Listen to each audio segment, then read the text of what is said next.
Welcome to It's All Recruiting, the show that looks at everything through the lens of recruiting. I'm your host, Jim Stroud.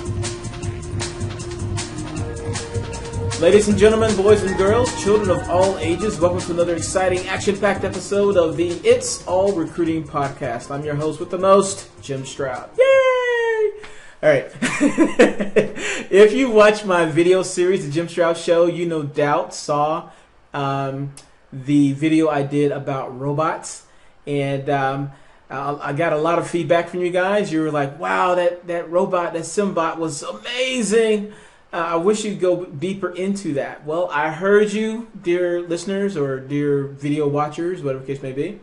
Thank you for your feedback. And so what I decided to do was reach out to the creator of that bot, the man himself, so that I can ask him questions and ask him some of your questions that you posed to me. So without any further ado, special guest, introduce yourself and tell us about what you do in general. Okay, thanks, Jim. So my name's Will Sims. I'm the creator of SIMBOT, the resume personal bot. He started out as an experiment just to kind of see if a personal bot could introduce me to opportunities to people like yourself, and he's certainly done that way beyond what I could have imagined. Yeah. You know, one of the questions that was posed to me when they saw the demonstration of your bot was that they thought that's very cool. Pretty much everybody thought it was a cool thing to do. But one question was that they thought it might be expensive to implement. How much money did you spend putting that together? Apart from time, nothing. Really? Absolutely. Yeah, nothing. It didn't cost me anything. I used a platform called ChatFuel. Okay. So ChatFuel, as they say, they claim that you can build a personal bot or a bot, in general, in 7 minutes. So once I figured out their platform, I was off and running. The only thing that really took time was probably the graphics and the script itself to make sure that it was engaging and compelling enough as well for people to want to spend time with it.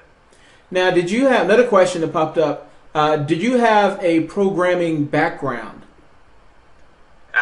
No, I learned from my dad. Actually, my dad comes from a programming background, but so I picked up things in the past. So this is a perfect platform for me because I guess I'm creative by nature. So as I say, once I figured out their platform, I was up and running. So it was very easy, very intuitive. And as I say, it allowed me to get up and running and offer the kind of features that I wanted to provide that would keep people engaged and give them the ability to reach out to me as well. Now, I for myself, I noticed how efficient having a bot would be. I'm wondering, what was the reaction of people that interacted with you? Did they think the robot was a bit impersonal, or were they just sort of intrigued by the novelty of it all?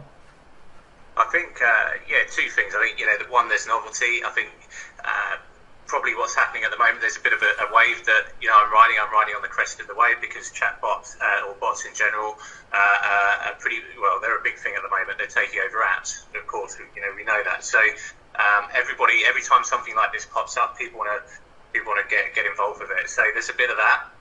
But there's also a serious side to it as well, and it certainly has introduced me to opportunities to work on some cool side projects as well. So in terms of extending my personal brand, it's doing that. And I think there's some longevity there as well. I think delivered in the right way. I'm playing around with him at the moment, so there's more to come from him. So yeah, it's definitely a way of extending your personal brand beyond, say, a LinkedIn profile or a resume. Sure. At the very least, I think it sort of suggests that you are on the cutting edge of technology when you have that bot representing you out there. Yeah, absolutely. Yeah, because as I said before, I'm a creative person. I'm pretty unconventional, in the job that I do anyway, even though I'm a recruitment consultant myself. But I like to kind of try and do things in maybe an unconventional way than most. But this is like the perfect platform to kind of show that off, to say, yeah, I am different, and if you want to have a chat with me, go chat with it. Now, do you have any plans to make a bot to make your recruiting life a little easier? Because I know you are a recruiter as well. Yeah.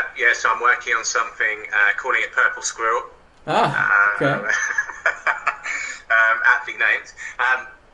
And what Purple Squirrel will do is allow you to search LinkedIn through its interface. So Google X-ray search. Search a number of other places that tech recruiters typically search in as well. It'll also have a way of kind of educating people in terms of advanced searching, Boolean searches. So that's something that I am working on. To try and help people like ourselves to kind of make our lives much easier in a in a fun way as well. In an engaging way. Very cool. Very cool. Huh. I guess the possibilities are really kind of endless with what you're working on there.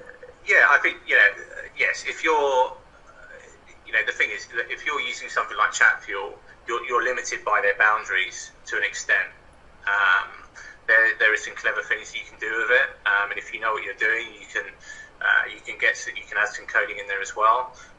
But the ultimate is if you're a coder, developer, or you know someone, then the boundaries are.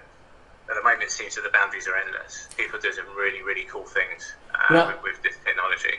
Yeah, what made you decide to use ChatFuel versus some other platform? Well, I started out using Smooch, Smooch.io, and that was good. That was good. It kind of got me going. I had a Git repository with the script in the background, and that was pretty easy to use, but it kind of didn't have that kind of user experience I wanted, with Facebook and the carousel features, and as you could flick through menu items, have a home menu, which people could always go back to kind of navigate their way through the bot, and that was a problem that I found originally because people would get lost, frustrated. So having a home menu was the perfect option, and ChatFuel had those features that I was looking for. When I started exploring them even more, it kind of gave me the live chat feature, and that so people could have a set up a live chat with me. So as I say, ChatFuel is where I ended up, and they're still developing that platform as well. I was speaking to them the other day, and they're still developing that. So. Wow. They're doing some cool stuff there. Do you think it's going to remain free, or they're going to start charging eventually? Well, I think they make. I think for now it's going to stay free. That they have side projects of their own. So if somebody can't do what they want to do, I think like TechCrunch built had them build their bot, and a number of other companies as well, well-known companies, and. I think for the moment, it's going to remain free, but they're continuing to add features in there, even broadcasting. See, that's the other thing as well with their broadcasting feature. What it allows me to do every time somebody instigates a chat with SIMBOT, they're there as a user, so someone I can they broadcast status updates to. So if I don't know, get a new certificate, recruitment or he's featured at some event. That's what I've been doing. I've been posting out broadcasts to update people on what I'm up to. And they're adding a feature in there where you can segment users as well, which is really cool. So you send the right messages to the right people. There's a marketing tool, personal marketing tool. It's adding another level in there. Very cool. Now, for the benefit of those who maybe didn't see the video episode where I demonstrated your SIMBOT, sort of walk somebody through the process. So how would I discover your SIMBOT, and then what would happen as I engage it? Okay, so that's kind of one of the, it's interesting that you bring up discovery, because that's one of the problems I've found. I've had to work pretty hard to get him out there into the world. And discovery has been an issue. There's kind of websites which he's featured on, which are bot specific. for discovery. But then if you're the general public or someone like ourselves, a recruiter, you're probably not going to know about that. So what I did was obviously create a Facebook page. So a lot of the content I push out via the Facebook page, updates, things like that. I share it across Facebook groups as well. So a lot of the visibility discoveries come from that, through social media and pushing things out. Obviously, I've been lucky enough to be picked up by people in the recruitment space as well as in the bot space as well. So they've also helped, in that respect as well. But once you do find SIMBOT and you start interacting with him, he kind of introduces himself as my personal bot, and then from there you'll jump into the home menu. So that's the home menu is essentially like the hub. That's kind of where you the place which you used to explore, what he's all about and what I've got to offer, as an individual. And then the journey, as I say, goes on from there. Cool. So, someone may want to say recruit you for whatever, and you refer them to your bot. So I guess you'll put a link to your bot maybe on your resume. And so just talking through a fictional. I know you're not looking for opportunities right now. Just throwing it out as an example. I'll say. Just to make sure I don't get you in trouble at the office. I'll say no. You never know who's listening in. Right. But look, Facebook also have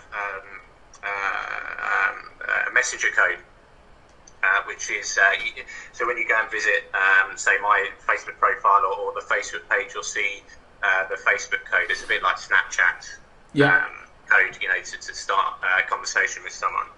So I put that on my LinkedIn profile, but my thoughts were that somebody could very easily build a bot, add it to a Facebook page, and then get the messenger code, and you could add that to your CV, your resume, and then that's a cool thing on there.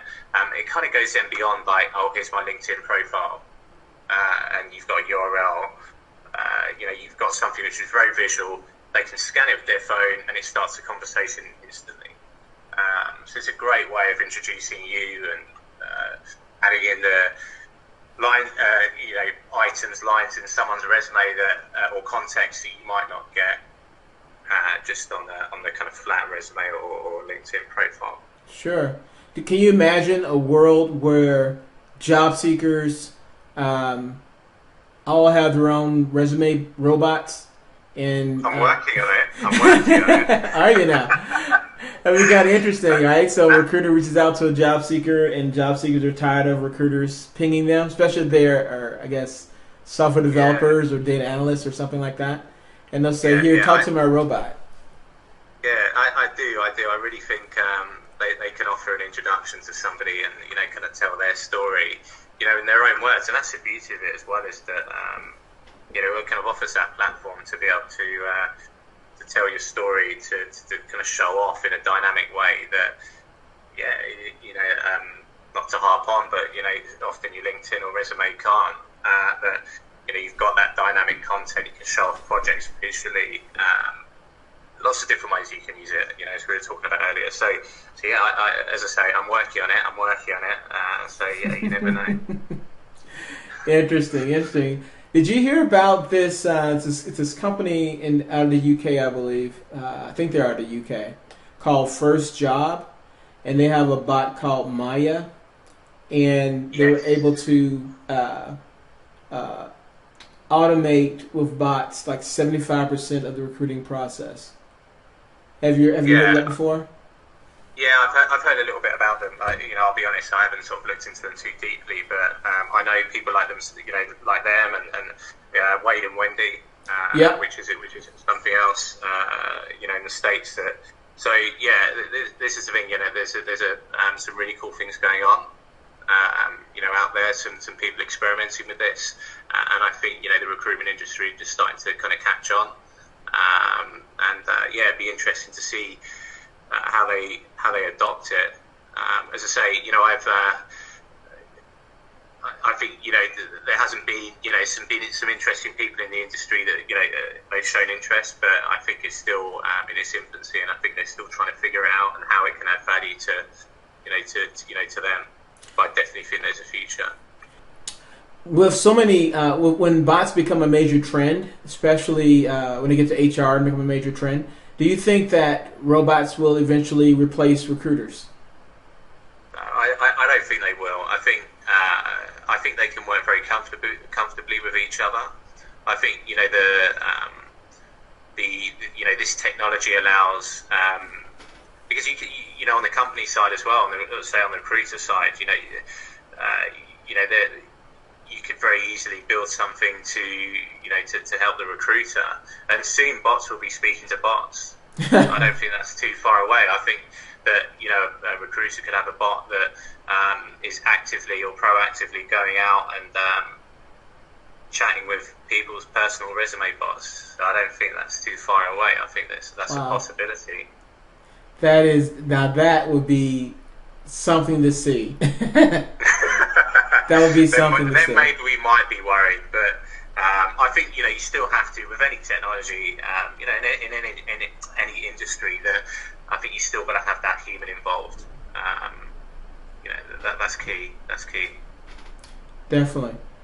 Well, I see that the time is creeping up on us. I feel like I could talk about bots forever, but let's give a shout out to SIMBOT. Let people know where they can find SIMBOT and anything else you want to point out. Sure. Okay, so if anybody wants to go and chat with him, to go and have a go, if you follow this link, so the link is m.me/hello SIMBOT, and that will take you straight into a chat with him. And I'd be interested in people's feedback. I always am. Look forward to speaking to people soon. Very cool. And I'll also leave a link to your bot in the description of this podcast as well for people to check out. So, cool. Thanks again, Will. Very educational, very interesting to see this glimpse into the future of recruiting. Thank you, sir. Yeah, no worries. Thank you.